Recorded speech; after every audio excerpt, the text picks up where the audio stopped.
Hey everyone, welcome to another episode of Adam Talks, a podcast that takes an alternative look at retirement. This is Adam Bergman, founder and CEO of IRA Financial. If you want to learn more, you can subscribe to our YouTube channel and follow us on social media. Just search IRA Financial. Hey everyone, and welcome to another episode of Adam Talks. I'm Adam Bergman, tax attorney and founder of IRA Financial. And this is update number 1 to the self-directed IRA is under attack. So it's been a crazy last 7 or 8 days since the proposed tax bill from the House Ways and Means was made available. And then last week it was passed, and now it's off to the Senate, which will also pass it. And then the fun begins because debates will happen. And then hopefully we can do our part and educate the members of Congress, the senators, especially on the Democratic side, about the 2 provisions at issue, which is what our industry is focusing on. And it's 138312, which prohibits IRAs from investing in any type of accredited investor type investments like private placements, Reg A's, Reg D's, private equity, hedge fund, venture capital, many startups, private businesses. It's obviously will significantly curtail the number of investments available to IRA investors, which I think is the intent of all this. Obviously, it seems that the writers of this bill do not believe that IRA owners are equipped, smart enough, or should be investing in private placements or alternative asset investments, which obviously our industry disagrees vehemently with. Hundreds of billions of dollars are raised from IRAs to invest in the next great American companies, right? Every great company like Facebook or Uber or Microsoft started as startups, and they needed funding to start and hire employees and get off the ground. So that's what private placements do. They generally fund startups through Reg A, Reg D types of private placements registered with the SEC. And they also fund private equity, venture capital firms that invest in growing businesses. So this provision will curtail that. It will eliminate the ability of IRAs to invest in private placements. This only applies to IRAs. It does not apply to 401ks. And then there's 138314, which also its intent is to curtail IRA's ability to invest in private businesses. The rule states that no IRA can invest in any entity, public or private, where the IRA owner owns more than 10%, or cannot invest in any entity where the IRA owner is an officer, even if it's publicly or private. So the 10% is only applicable to private businesses, and the officer provision applies to both private and public. So that means if you are an officer, director of a private or public company, even if you don't own any percentage of the stock or the membership interest, your IRA is still not allowed to invest. So obviously we have major issues with these 2 provisions. Where are we on all the others? So there's also a proposed cap of $10 million if you have income under $450,000 and you're married, filed jointly. And there's distribution rules for basically forcing people to remove excess funds above that 10 million threshold. Basically, we're essentially conceding that. There are parts of our industry that wants to fight all the legislation, in its entirety. We're essentially conceding that because it's just going to be very difficult to get that out of the bill. There's not a lot of support and sympathy for rich people, especially someone who has $10 million in a retirement account. So whether that's right or wrong, and for the record, I disagree with any cap. Doesn't seem American to cap people's wealth, especially even if it's in a Roth IRA. It still will ultimately be subject to estate tax. So the government will get their hands on that money at some point, just not today. So it's unfair that they're actually going back. But this is about attacking Mr. Peter Thiel, whether it's political drama because he supported President Trump, or they just want to make a case against him because he was able to turn several $1,000s into several billions by investing in PayPal and Facebook and Palantir. They want to stop that, and they believe the cap will do that. But what they're doing is they're basically going to tax him on like $4.9 billion over the next few years. So it's certainly punitive to Mr. Peter Thiel. And I'm not sure we're going to be able to do anything about the cap. That's just the way it is. There's also, if you make more than $450,000 and you're married, filed jointly, you're not going to be able to do backdoor Roth IRAs. And they also want to eliminate mega backdoor Roth 401ks, which I also have an issue with. I was quoted in an article in Tax Notes about this. This doesn't make a lot of sense. Who sets up solo 401ks, which is where the majority of mega backdoors occur? Sole proprietors, small business owners, or doctors, lawyers, not billionaires. Okay, billionaires don't need to do mega backdoors for $58,000 or $64,500 in Roth. They're not tax deductible. These are after-tax contributions. Not sure the intent, what's going on here, why they want to remove it. Mega backdoor Roths do not typically occur in large employer 401k plans because of the ERISA, ADP, and ACP testing, which generally would fail unless a good chunk of employees did the mega backdoor, which is never the case. So that's why it generally only occurs in the solo 401k context. And now this bill, wants to remove it. So what are we doing? What's the update? So the update is we are working tirelessly with all of you, with our lobbyists, with reaching out to members of Congress and Senate on both sides. We are focusing on several members that are more moderate on the Ways and Means Committee, and I mentioned them before. Congressman Kind of Wisconsin, Congressman Murphy of Florida, Congressman Schneider of Illinois, and then a congressman from New York and California, which are moderate, and hopefully they're part of a caucus that's known as a problem-solving caucus. So we hope we can educate them and explain to them the detrimental impact of the two provisions on accredited investor and private businesses. And we hope we can convince them to get these bills out or these provisions out of the bill. Why? They don't raise a lot of money. It's estimated that all the retirement account legislation in its totality is only going to raise $4.7 billion over 10 years. These two provisions that I'm referencing, the accredited investor and the 10%er, that's going to raise just $1.7 billion over 10 years. And the 10% is actually going to only generate $42 million over 10 years, right? Like $4 million a year. It's embarrassing. So this is not about a revenue raise. This is about basically punishing the next Peter Thiel, making sure no one could be Peter Thiel again. But guess what? There's a cap for that, right? That can never happen again because they will have a cap. So there's no reason to have these two provisions. We're also potentially looking into something called the Byrd Rule, which basically is a constitutional argument that these retirement legislations are extraneous and they're constitutionally not viable as part of this bill. But it's debatable how successful it will be. I think there is a good case for it, but we need a senator to raise that issue, and then we're going to need to get that. The Senate parliamentarian would have to make that decision. So that's kind of another weapon, or I would say tool in our arsenal. Not sure how successful it will be, but we potentially could raise the Byrd Rule to see if we can knock out all of the retirement legislation. Listen, it's not going to raise a lot of money. If you want to debate retirement legislation, probably should be part of a separate bill, whether it's part of like a Secure Act 2.0 or just another piece of legislation. The retirement provision should be debated, right? There should be a period for comments from the public, right? We should be able to comment on it. They shouldn't be able to just slam dunk it down our throats and really, not provide a comment period and not really provide for members of Congress and senators to actually take their time and understand these provisions, which will impact millions and millions of Americans, will impact millions and millions of businesses.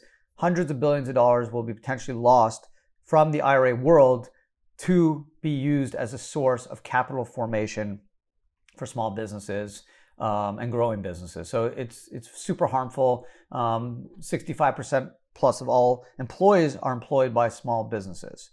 So this is something that we don't believe members of Congress and the senators on both sides fully understand. I think these provisions kind of stuck in there, probably on purpose, clearly, right? They didn't just make it in there by chance. But everyone's been focusing on the bigger stuff like healthcare, immigration, or corporate tax, capital gains tax, estate tax, individual tax, carry interest. No one really cares about IRAs, which is why we were super shocked when these two provisions found their way in the bill, because we just didn't see this as really, an issue. There's not a lot of abuse. There's not a lot of fraud on private placements. There's actually more regulatory requirements for credit investor investments than just, your run-of-the-mill friends and family type hard money loan investments, which is where the majority of the fraud occurs, or in some other investments. So even though it is limited regulatory filings with credit investor investments, there still are SEC filings, same with blue sky state requirements. So we, again, are shocked. We have spent the last week mobilizing. We've sent all self-directed IRA companies in the entire industry are together on this. We're united. We've all sent emails to all of you, all our clients, hoping that you will reach out to your members of Congress, your senators, even if you are in a jurisdiction that has a Republican member of Congress or Senate. Doesn't matter. Let them know. Educate them. They have colleagues across the aisle. Let them know that, hey, this is a problem. I have an issue with this. And this is the reasons why. And again, the talking points are pretty clear, right? This is going to stop and prevent capital formation. This is going to hurt small businesses. It's going to hurt the ability of American small businesses to grow and compete globally. And it's going to take jobs away from Americans because these businesses won't have enough money to grow.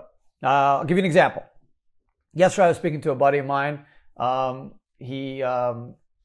was texting him just saying, hey, I'm crazy busy dealing with all this stuff. He's like, what's going on? And I told him, he's like, oh my God, I have an IRA with you, Adam. I'm actually about to invest in this startup in California. My buddy's the CEO. His brother's the CFO. I owe nothing. I'm not a director. I'm not an officer.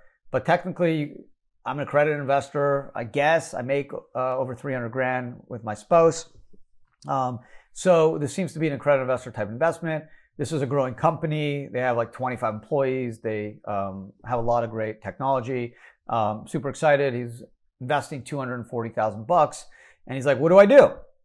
I have to cut the check in like the next couple of days. I was like, I don't know. I don't know what you should do, because the problem of these provisions, and I didn't mention it earlier, I was saving, I guess, the worst for last, is that if you make an investment, whether it's accredited or the 10% under 138312 or 138314, you have 2 years to pull it out of the IRA, either by taking a taxable distribution, potentially subject to 10% penalty as well, or selling it. And he said, Adam, this is a private business. How am I going to sell it? It's not like I can go on eBay and sell the business interest. Like, first of all, it's going to be very hard to do. I'd probably take a serious discount on the value. I don't want to take a taxable distribution of $240,000. I'm 42 years old. That would be stupid. I've worked 15 years to save this money. What do I do? So guess what he's doing? He's not doing the investment. He's like, I'm going to wait it out. The company's not very thrilled. Clearly, he texted me this morning. He's like, or I should say Tuesday, because I'm recording this on Tuesday afternoon. And he's like, Adam, I'm not doing it. I'm going to wait it out. And that's it. And again, the company just lost $240,000 of money they needed to grow and hire, more Americans to help grow the business and hopefully prosper. So that money's just not coming. It hopefully will come when he finds out that these two provisions don't make it into the bill. But that just shows you what's going on, right? People are not going to make investments if there's uncertainty. Okay. And in the future, if they're just capped out, what do investors and entrepreneurs do, right? They look for opportunities. If the government is going to cap or basically restrict these investment opportunities, the money will go elsewhere. Maybe it goes to a different country. Maybe it goes out of the retirement system into different products, but you're not going to stymie entrepreneurship or innovation by these two provisions. Okay. And it's super hurtful. Not just obviously to my industry, and I'm not going to sit here and say I'm objective, but I would hope that if I just came down from Mars and someone explained to me what these bills were about, I would say, what's going on here? Why would they care? What is happening? It's not raising a lot of money. You're basically saying that IRAs, 401ks can, individuals can, but IRAs can't invest in these types of investments, even if the individual is accredited. And what's an accredited investor? Just for the record, it's someone who earns $200,000 if you're single, $300,000 if you're married, filed jointly, or have $1 million in net worth, excluding principal residence, or have credentials, professional credentials, like you work in an investment firm or have like a Series 7 or various series licenses. So they're basically saying, well, we don't care about that. We don't care about President Obama's Job Act, which expanded the crowdfunding rules and made it more flexible and more open to more Americans. We're going to just cut it from the IRA world because we think there's abuse like Peter Thiel. But you have the cap. What are you worried about if there is abuse, which we know there isn't? If there was abuse, there's less than 500 Americans. There's actually 497 Americans that have more than $25 million in their IRA. There's about 28,000 Americans that have more than $5 million in their IRA, including Roth or pre-tax or SEP or simple. So if it was so easy, right, if rich people were just hanging around in the golf clubs, just laughing at how easy it is to accumulate millions and millions of dollars in their IRA by doing shady stuff with founder stock, don't you think there'd be more than 497 people with 25 million? There's 350 million people in the United States of America. Don't you think there'd be more than 497 people? So this is not an issue. 99% of IRA Financial clients are under $1 million. Our average account's about $125,000.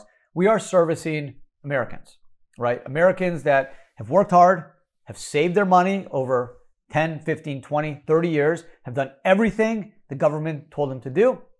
They want to diversify. They want to be able to invest in the next great Google, the next great Apple. And now the government is saying, sorry, IRA owners with $11 trillion in money, we don't trust you.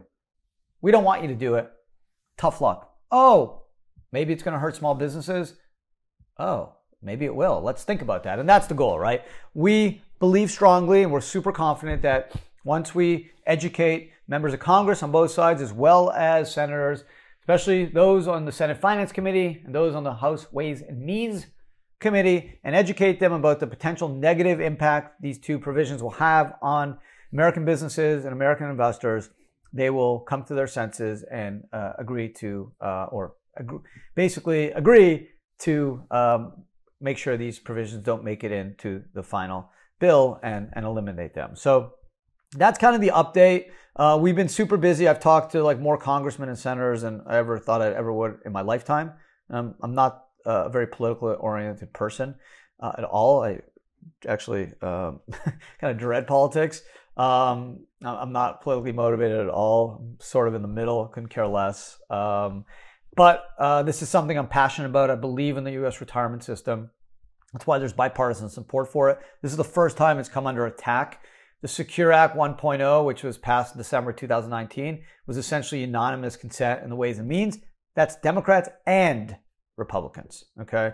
So retirement accounts should be beneficial for all. In 2016, Senator Wyden talked about a cap, essentially a non-starter. He couldn't get any traction and basically died. And unfortunately, it is what it is today, and the cap looks real. Yes, I'm against the cap. I wish it goes away. I pray every night that it's not going to be part of this legislation. I pray that all the retirement provisions are removed from this tax bill. But realistically, I'm not very confident. I do believe just over the last week, I think the cap could stay, even though it doesn't raise a lot of money, about $1.7 billion over 10 years. There's just so much hate for, the Peter Thiels of the world. That ProPublica article, it was totally planned. Obviously, it's no secret that Peter Thiel was a huge supporter of Trump, and what it is. Friend of your enemy is your enemy, and that's kind of the catalyst for all this. Also, Thiel is not very apologetic of having all this money. He wants to move to New Zealand and not pay any estate tax. So it's an easy person to target. It's a hard person to defend. And because of that, the snowball effect, we are now dealing with a 10 million cap, not just on Roths, but all retirement accounts.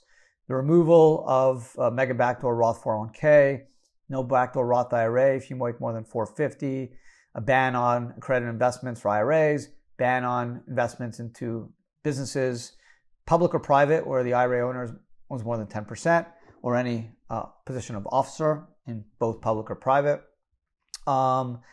as well as the potential for the 2-year correction period, where you have to figure out a way to get these accredited investor or these private business investments out of your IRA in 2 years, even if there's a 3 or 5 year lockup period in a private equity or hedge fund.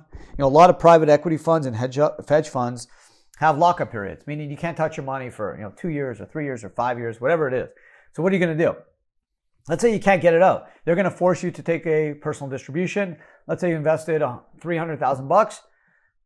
Could be subject to 30-something% tax. Maybe you're a high tax bracket taxpayer. Maybe it's 35% tax. That's $100,000 in taxes you have to pay for no reason, because the government's telling you to pull the money out. And even though you were allowed to do it since 1974, when IRAs were created. So it's just a tough pill to swallow. I always give I'll give a basketball analogy this time. I usually do football, but it's like fourth quarter comes in and they basically say, yeah, that 3-point line, yeah, we're taking it away. And instead of it being 12-minute quarters, it's only a 4-minute quarter now. And each foul shot's now worth half a point instead of 1, right? They're just changing the rules on you. It's not fair, but it's the way it is.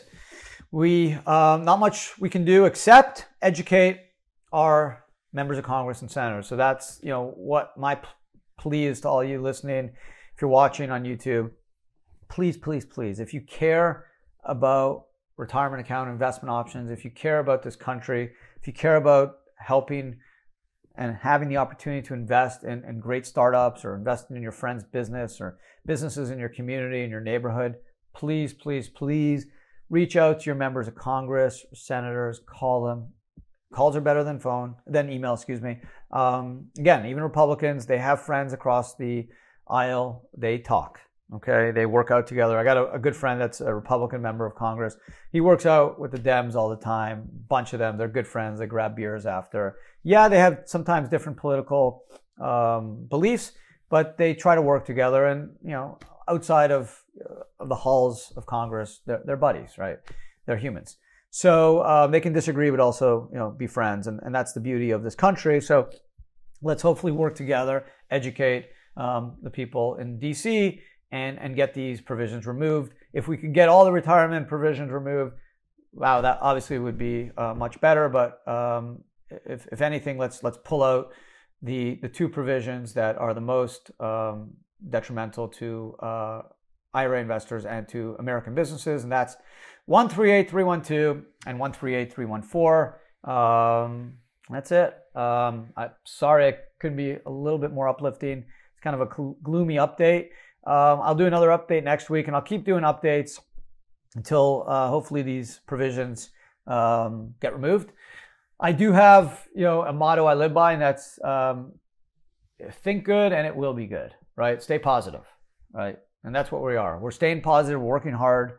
All of us, everyone in the industry, yeah, we're competitors, but we are friendly competitors, and we are very respectful of each other, and we are working all together. Every one of us is united in pushing and educating members of Congress and senators on these 2 provisions, and in fact, all the retirement legislation, and explaining, why it's not necessary from a revenue raise, and also the detrimental impact it's going to have on investment choices and amazing American businesses that will not be able to tap into the $11 trillion of IRA money. So that's it. Let's hope next week it has some more positive developments, and appreciate you guys for listening. I know it's kind of a crappy topic, but it's all about transparency. We need your help. We can do this together, strength in numbers. Each one of you can make a difference. That one phone call that is made where you're just like, what's the difference? I'm lazy, like it's not going to help, or I'm busy. That one extra phone call could push the needle. It could. If a congressman has 13 calls and then you're that 14th call, and He's like, you know what? This is real. Like, what the heck is going on? Like, I only got 6 calls about healthcare. I got like 2 calls about the carried interest, and I got 14 calls on IRAs. Like, oh, I better have my my people look into this. This is obviously a problem. So everyone can make a difference. We each can. If you aggregate us, our numbers were unstoppable. We will get this done. So think good, and it will be good. And I'll leave you with that. Have a great week. And hopefully next week we have some great updates. So look out next Wednesday for the next episode, update 2 of Adam Talks. Thanks again. Take care.